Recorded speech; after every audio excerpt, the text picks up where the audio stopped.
Assalamualaikum warahmatullahi wabarakatuh. Oke, kali ini kita akan membahas suatu isu tentang global warming atau pemanasan global yang ada kaitannya dengan pengantar bisnis ya.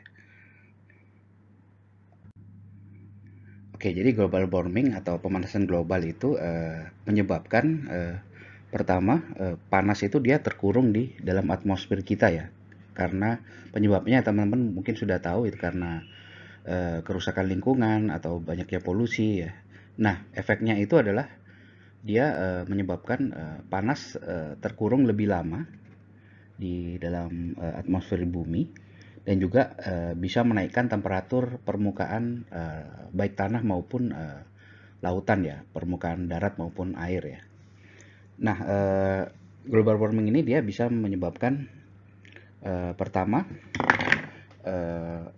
angin kayak musibah atau bencana angin yang lebih kuat ya, lalu menyebabkan desertification atau kekeringan, juga bisa menurunkan jumlah es yang menyelimuti bumi, jadi esnya itu mencair dan ke laut, dan akhirnya permukaan lautnya naik seperti itu.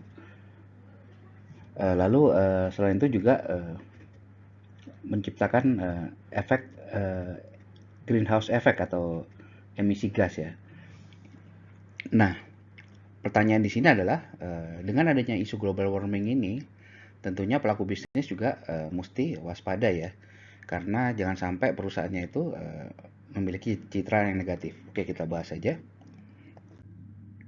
Oke, pertanyaan pertama, apakah global warming harus selalu dimaknai secara negatif? Oke, jadi ya berita terkait isu-isu pemanasan global tidak perlu selalu dimaknai negatif ya. Sebaliknya, ini adalah peluang ya. Jadi pelaku bisnis harus bisa melihat isu-isu tersebut sebagai peluang untuk berinovasi ya. Jadi mengembangkan solusi yang berkelanjutan atau jangka panjang, mengadopsi praktek bisnis yang ramah lingkungan. Jadi dengan meningkatnya kesadaran masyarakat terhadap isu-isu lingkungan ya, mereka tidak mau merusak lingkungan, pelaku bisnis harus mengambil peluang itu dengan menyesuaikan diri, dengan mengembangkan strategi bisnis yang tidak hanya mendukung keberlanjutan lingkungan, tetapi juga menciptakan nilai tambah untuk perusahaan. Nah, mungkin kalau teman-teman tahu ada perusahaan yang setiap berapa rupiah yang setiap 100 rupiah yang dibelanjakan mungkin 10 rupiah untuk penghijauan misalnya seperti itu. Nah, itu kan menciptakan citra yang baik untuk perusahaan misalnya ya.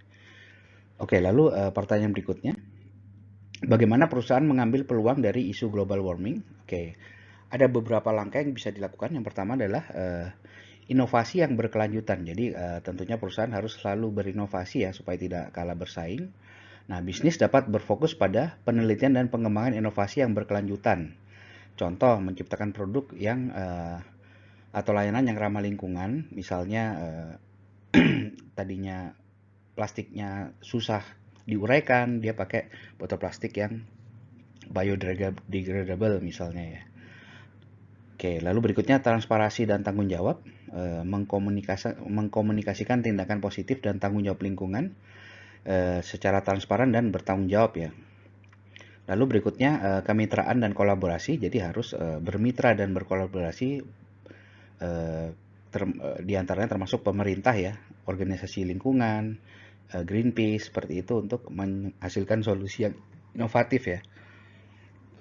Lalu berikutnya manajemen resiko lingkungan, bisnis tentunya perlu memahami resiko apa saja yang berkaitan dengan global warming ya. Jangan sampai perusahaan kita dicap sebagai perusahaan yang merusak lingkungan seperti itu. Lalu dua langkah terakhir berikutnya adalah bisa juga melalui pendidikan dan kesadaran karyawan. Dengan kita mengedukasi karyawan kita juga dapat membantu menciptakan budaya kerja yang mendukung praktek bisnis yang berkelanjutan ya. Jadi memperhatikan sustainability seperti itu atau keberlanjutan.